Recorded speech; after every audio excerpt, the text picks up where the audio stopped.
বাংলাদেশ জামায়াত ইসলামীর আমির ডাক্তার শফিকুর রহমান বৈষম্যবিরোধী ছাত্র আন্দোলনে আহত ছাত্রছাত্রীদের খোঁজখবর ও চিকিৎসা বিষয়ে তদারকি করতে ঢাকা মেডিকেলে উপস্থিত হয়েছে। সেখানে উপস্থিত সাংবাদিকদের প্রশ্নোত্তরে তত্ত্বাবধায়ক সরকার নিয়ে কথা বলেন। তরুণ ছাত্র সমাজের অবদানকে আমরা গভীর শ্রদ্ধার সাথে ভালোবাসার সাথে স্মরণ করছি। আমরা এসেছিলাম নৈতিক দায়বোধের জায়গা থেকে, যারা এই লড়াইয়ে জনগণের পক্ষে জীবন বাজি রেখে বুক চিতিয়ে দাঁড়িয়ে গিয়েছিলেন স্বৈরাচারী শাসনের বিরুদ্ধে। তাদের এখানে যারা আছেন প্রত্যেকেই গুলিবিদ্ধ। তখন শারীরিক কষ্টের কথা বলার চাইতে তারা তাদের জাতিকে যে একটা স্বাধীনতা তারা নতুন করে তাদের দৃষ্টিতে উপহার দিতে পেরেছে, এটার জন্য তারা গর্বিত এবং আনন্দিত। আসলে একসাথে এতগুলা মানুষ ইনজিওর্ড হয়েছে, আহত হয়ে এসেছে। আমাদের সব জায়গায় কিছু কিছু সীমাবদ্ধতা থাকে। এখানেও যারা প্রশাসনে আছে তাদের হয়তো নিশ্চয়ই কিছু সীমাবদ্ধতা আছে। আমরা তাদের সাথে আলাপ করে তাদের আন্তরিকতা উপলব্ধি করেছি।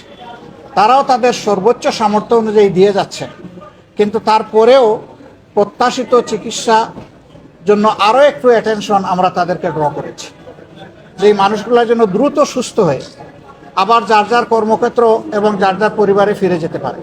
আচ্ছা, আরেকটা বিষয় আমরা একটু দেখছি যে বিভিন্ন জায়গায় মন্দিরে হামলার অভিযোগ আসছে, তো সেক্ষেত্রে আসলে আপনাদের অবস্থা? আমরা এটাকে তীব্রভাবে ঘৃণা করি এবং আপনারা জেনে আনন্দিত হবেন যে এখন প্রত্যেকটা মন্দির, ধর্মীয় প্রতিষ্ঠানের পাহারাদারি আমাদের ছেলেরা হাতে লাঠি নিয়ে করছে।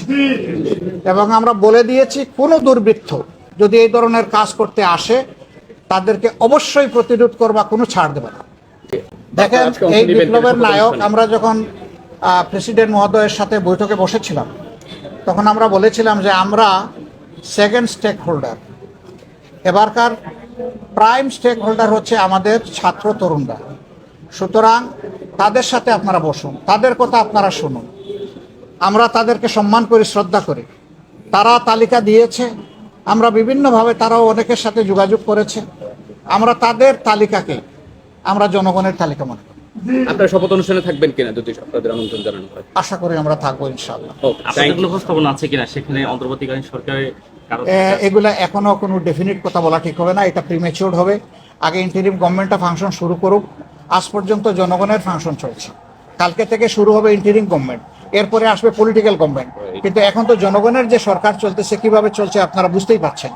আমরা এই জায়গাটা এইভাবে চলুক এটা চাচ্ছি না। আমরা চাচ্ছি দ্রুত ল অ্যান্ড অর্ডার সিচুয়েশন তার জায়গায় চলে আসুক এবং দুর্বৃত্তরা যেন সুযোগ না পায়। কালকে আপনারা খবর পেয়েছেন ঢাকা মহানগরীর বিভিন্ন জায়গায় ডাকাত দল গভীর রাতে হানা দিয়েছে। যতক্ষণ পর্যন্ত ল অ্যান্ড অর্ডার সিচুয়েশন ফিরে না আসবে, সুযোগ সন্ধানী দুর্বৃত্তরা, দুষ্কৃতিকারীরা এই কাজ করবে, তারা এই সুযোগ নেবে। আমরা সমাজের কোনো অকল্যাণ চাইতে পারি না। জামাতে ইসলামের তো একটা সংগঠন, আমরা অন্তর থেকে আমরা প্রতিশ্রুতি দিয়েছি যে আইন শৃঙ্খলা ফিরিয়ে আনার জন্য প্রশাসন যে উদ্যোগ নেবে আমাদের সবটুকু উজাড় করে আমরা তাদেরকে সহযোগিতা করব।